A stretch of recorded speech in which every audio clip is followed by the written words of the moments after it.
So in this video, we're back into Nomads No More, playing Ungren's Mongolia scenario, and we are in January of 1921.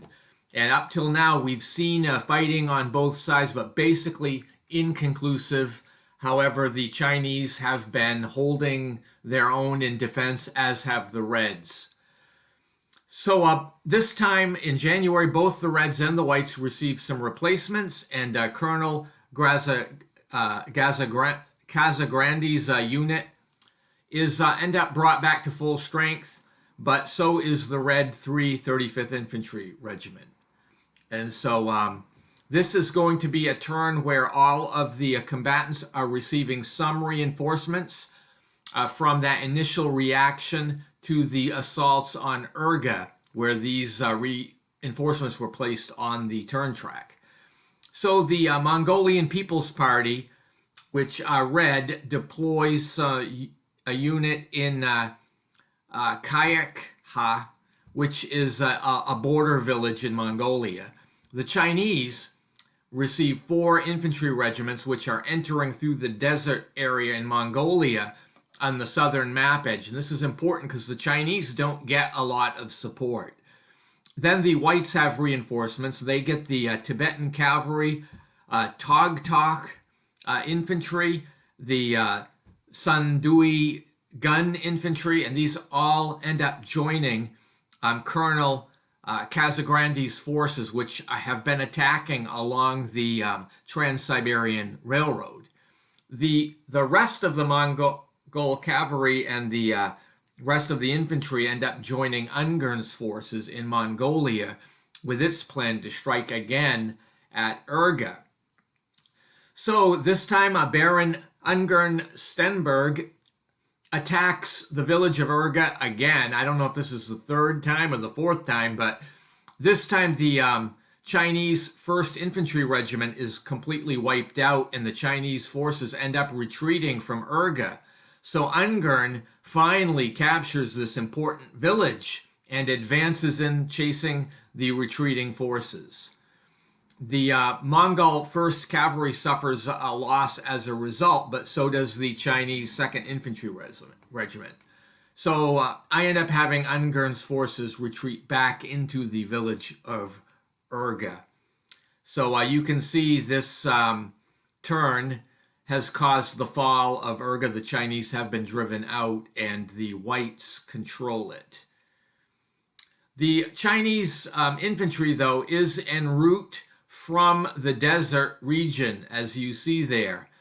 Then along the Trans-Siberian Railroad, you've got Colonel Casagrandi's forces attacking the 235th Infantry Regiment in Verkhny Udinsk. And this time both sides suffer casualties, but the battle is a stalemate.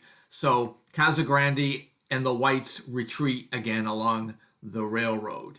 But you see that this is Colonel Casagrandi's attack on the 235th Regiment. Then the Chinese reinforcements join the rest of the forces on the southern banks of the Tula River. The Red 325th Infantry marches around Casagrandi's flank and reinforces the 235th in Verkhny Udinsk. The Reds, again, are pretty much immune from the effects of winter attrition because they're all along the Trans-Siberian Railroad, and that protects their supply and accommodations. But the Chinese forces in Mongolia this time are facing attrition. However, lucky for them, none of the Chinese forces have taken any losses from this. Ungern's forces in Urga do not have to check because they're happily in residence of the city, and they're looting and running an authoritarian place there. They've got all the supply they need. But the forces that are outside of Verkhny Udinsk have to roll for attrition. But you can see in the picture here that Tibetan force, they have passed their attrition rolls, so they somehow got lucky. But this picture shows the Red 335th having joined the 235th in Verkhney-Udinsk. That brings the January turn to a close. So we go into February of 1921. It's still winter, so it's going to be a rough go for some of these troops. The Whites do add replacements, and they bring the Sundui gun infantry back up to full strength. It had taken losses before. And these units are all across the Russian border. The Reds also add a replacement to the 235th Regiment in Verkhney-Udinsk. And again, the Chinese, as expected, have no replacements.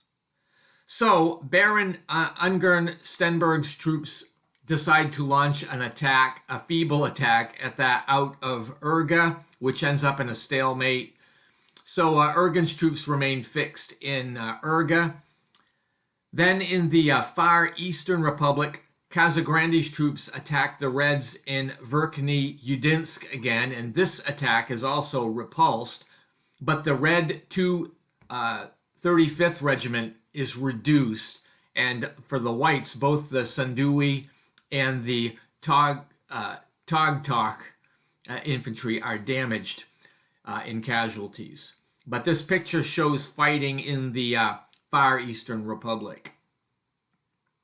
Then the Chinese-Mongolian army has now consolidated into a stronger force, and it's going to attempt to counterattack Ungern's forces in Urga. But it turns out to be a major failure. The Chinese forces end up suffering 2 step losses, and they have to retreat from Urga. You can see in this picture, though, this is one of the larger battles that we've had so far against the Chinese and the Whites. The only difference is this time the Whites actually are in occupation of Urga. The Reds moved the 135th Infantry Regiment from Irkutsk toward the troops in Verkhney-Udinsk. This is to stem Casagrandi's troops along that railroad. And then the Sundui gun infantry dissolves on the Trans-Siberian Railway due to attrition. It's a white unit. The red units are all safe from attrition, as I've said before, as long as they are on this railroad. Ungern's forces are immune to the attrition because they are still in control of the village of Urga, but the Chinese forces have to roll for attrition, and again they get lucky, and all the units remain intact. So that brings February of 1921 to a close.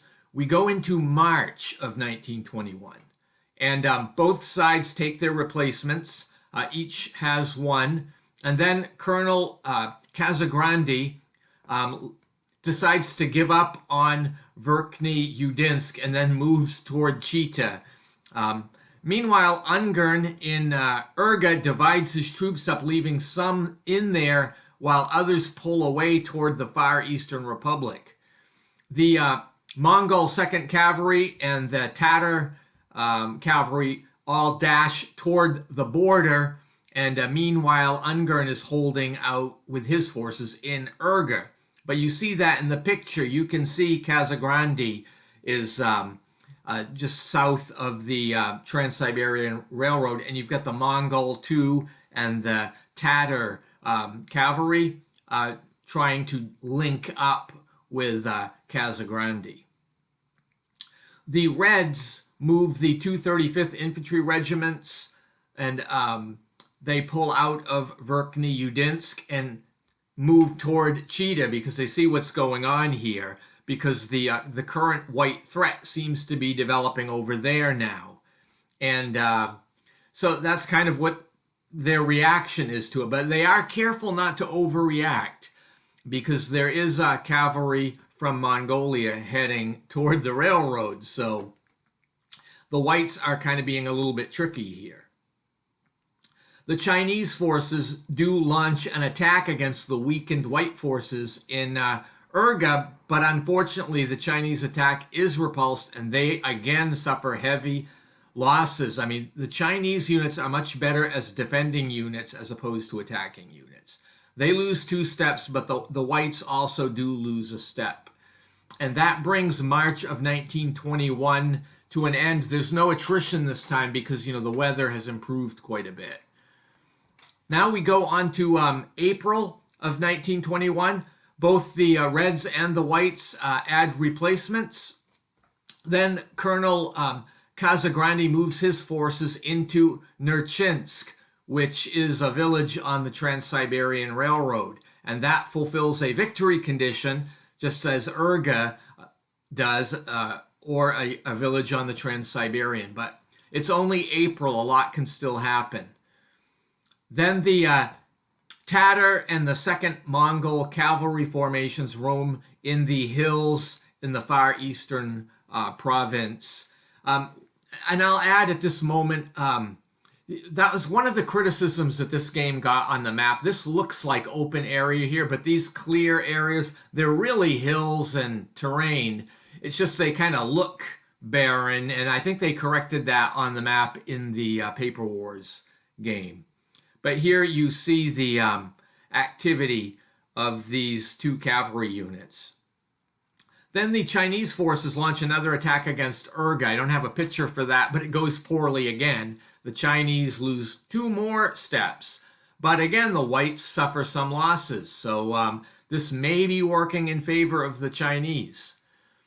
Meanwhile, though, the Reds continue to congregate near Chita, and that brings April of 1921 to a close.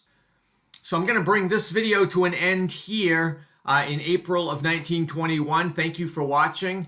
If you want to see what happens starting in May 1921, stay tuned for the next video in this series. Have a great day.